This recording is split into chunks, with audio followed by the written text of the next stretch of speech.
सभी खुदा के जिंदा नाम में जय मसीह की। वो जिंदा खुदा आपके और मेरे हमेशा साथ है। हालेलुया।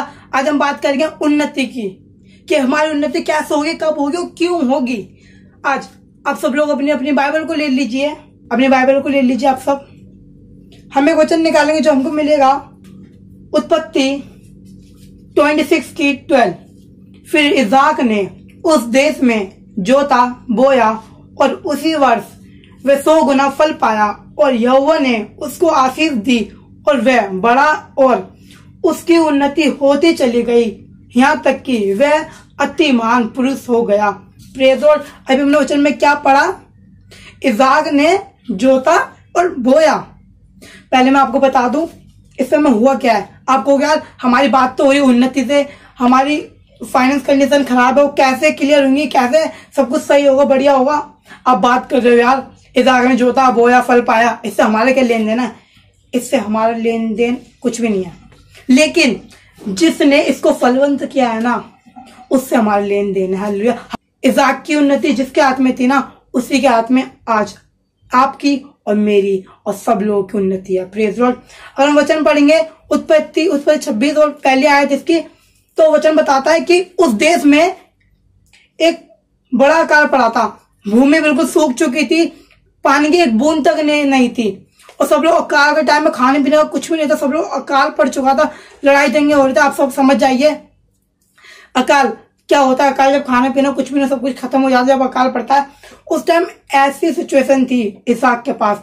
और लेकिन इम्पॉसिबल है कि जिस देश में अकाल पड़ा हो, जिस देश में पानी की एक बूंद तक ना हो, तो बंदा खेतीबाड़ी कैसे कर सकता है?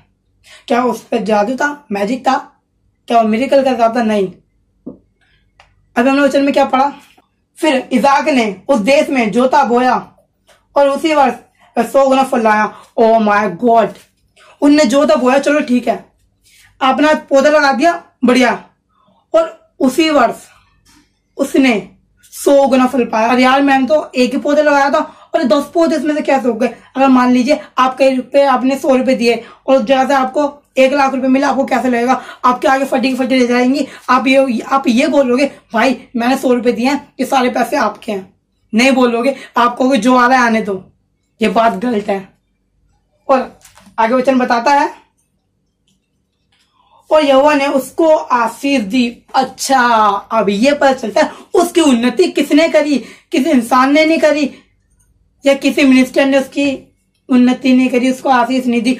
आशीष किसने दी? उस परमपिता ने उसको आशीष दी। आगे वचन यही बताता है कि उसने वो इतना बड़ा हो गया, मतलब उसका व्यापार इतना बढ़ चुका था उस अकाल के टाइम पर, वो उस देश का अमीर आदमी बना। और उस देश का जो राजा था ना, वो भी इज़ाक से मिलने आया करता था, इज़ाक का व्यापार पूछने आया करता था। और इज़ाक के बारे में कौन कौन लोग जानते हैं वो कमेंट में जरूर बताना। लेकिन अभी हम बात करेंगे उन्नति की, कि इज़ाक को उन्नति कैसे मिली। उसका विश्वास ना पिता परमेश्वर पे था। उसने अपना दिल किस लड़की पे ही लगाया, फोन में ही लगाया और चीजों में ही लगाया, संसार में ही लगाया। उसने अपना दिल पिता परमेश्वर की आज्ञाओं पे लगाया। अकाल के समय में भी इज़ाक ने अपना विश्वास उस पिता पे लगा रखा था। ये नहीं यार अकाल पड़ गया, ओ माय गॉड, पानी नहीं है, खाना नहीं है, क्या करें यार, मर जाएंगे। कोई बात नहीं, वो उसे ये विश्वास था मेरा खुदा मेरे साथ है, मेरा पिता परमेश्वर मेरे साथ है, जो मुझे अकाल में ही बढ़ाएगा। और जैसा उसका विश्वास था वैसा उसे फल भी मिला। अगर बात करोगे यार उन्नति तो इज़ाक की हो गई, लेकिन हमारी कब होगी यार? आप हमारी उन्नति तो बताओ। आपकी उन्नति तब होगी जब आप अपना दिल प्रभु यीशु मसीह को दोगे, आप टाइम दोगे खुदा बाप को, आप उसे प्रार्थना करोगे। प्रार्थना ऐसी भी नहीं हाँ पिता पूरा हो जाए, खुदा बाप मैं ये कर दूंगा वो कर दूंगा। प्रार्थना सच्चे दिल से हो, लगाव से हो, ऐसे नहीं बस कर दी, कर्तव्य नहीं निभाना। पिता मैंने तो आपसे प्रार्थना करी थी, आपने सुनी नहीं। प्रार्थना करो और डेफिनेटली खुदा बाप आपकी सारी प्रार्थनाओं को आंसर देते हैं। हालेलुया। आपको एक बात बताना चाहता हूँ, उस जगह पर इज़ाक ने एक बीज बोया, पिता परमेश्वर ने उसको आशीष दी, फलवंत हुआ, उन्हें दूसरा बीज बोया, खुदा ने आशीष दी, तीसरा बीज बोया, खुदा ने आशीष दी। अगर आप अपने भाई के लिए प्रार्थना करोगे तो खुदा उसे आशीष देंगे। अगर आप अपनी मॉम डैड के लिए प्रार्थना करोगे खुद बाप उन्हें आशीष देंगे, या फिर अपनी फैमिली के लिए तुम प्रार्थना करोगे खुद बाप उन सबको भी आशीष देंगे। Praise Lord. बस उन्नति अब देख लीजिए कैसे मिलेगी। उसने बीज बोया, खुदा ने आशीष दी, उसने बीज बो दिया, काम किसने करा? उस पिता ने आशीष देना।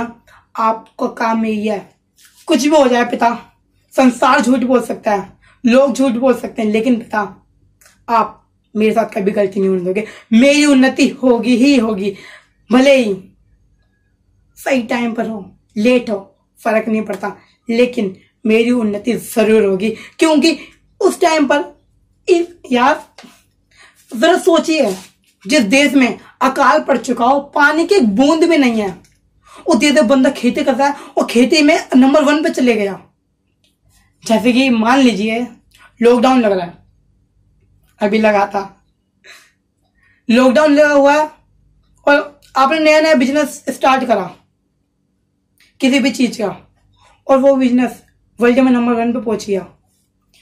अब यार लॉकडाउन में तो घर से बाहर ही नहीं कर सकते थे यार, नंबर 1 पे कैसे पहुंच गया? डाउट हुआ ना? सेम यही था, जिस देश में अकाल पड़ चुका है, पानी की एक बूंद तक नहीं है, उसमें बंदा खेती कैसे कर सकता है? अबे यार, अच्छा उसका विश्वास पिता परमेश्वर पे था, तभी तो वो इतना आगे बढ़ गया कि उस देश का राजा तक उसके पास आके, उसके वचन बताता राजा भी उसके पास आने लगा और उसके व्यापार में उसका हाथ बटाने लगा। Praise Lord. आप खुदाएं बढ़ते रहिए, उन्नति कब होगी कब मिलेगी टेंशन मत लो, बस आपको प्रार्थना करनी है पिता, और अपना दिल उस पिता पे लगाना है, उस खुदा के ना इन वचनों पे लगाना है, ना कि लोगों पर। अब आप तो ये चाहते हैं कि आपकी उन्नति हो, अगर आज तक अभी कभी भी उन्नति नहीं हुई है ना, मैं सच बता रहा हूं, अगर आप अपना दिल प्रभु यीशु मसीह को दे दोगे ना, आपकी उन्नति पता भी नहीं चलेगा कब हो जाएगी। बस विश्वास रखना है, पिता आप मेरे साथ हो, दुनिया में कुछ भी हो, अकाल पड़े, लॉकडाउन लगे या लोग मुझ पे चढ़ाई करें, मुझे फर्क नहीं पड़ता। मेरी उन्नति आपके हाथ में, मेरी जिंदगी ना किसी हाथ में ना किसी लड़की के हाथ में, सिर्फ और सिर्फ उस जिंदा खुदा के हाथ में। Praise Lord. अगर आपको वीडियो अच्छी लगी तो लाइक कमेंट शेयर जो करना है वो करना। खुद बाबा आप सबको खूब बरकत दें। Praise Lord.